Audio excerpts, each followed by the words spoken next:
আপনারা আমাকে ভোট দিয়ে চেয়ারম্যান হিসাবে নির্বাচিত করলে আমি আমার মেধা ও শ্রম দিয়ে যশোর সদর উপজেলাকে স্মার্ট উপজেলা হিসেবে গড়ে তুলব। যশোর সদর উপজেলাকে দেশের প্রথম স্মার্ট উপজেলা হিসাবে গড়ে তুলতে আমার কিছু সুনির্দিষ্ট পরিকল্পনা রয়েছে। স্বল্প মধ্যম দীর্ঘমেয়াদী পরিকল্পনা বাস্তবায়নে যশোরের নাগরিক সমাজকে সাথে নিয়ে আমরা কাজ শুরু করব।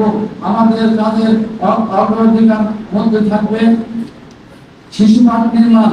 আজকে শিশুরা আগামী বাংলাদেশ, তাই শিশুদের সুনাগরিক হিসেবে গড়ে তুলতে তাদের মেধার বিকাশে প্রতিটি ইউনিয়নে একটি করে আধুনিক শিশু পার্ক গড়ে তোলা হবে।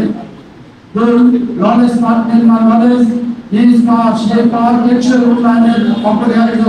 এই জন্য উপজেলার অধীনে নলেজ পার্ক গড়ে তোলা হবে। সেখানে শিশু সাহিত্য, বিজ্ঞান ও কারিগরি শিক্ষায় উপযোগী বই ছাড়াও বাস্তব জ্ঞান অর্জনের জন্য নানা উপকরণ থাকবে।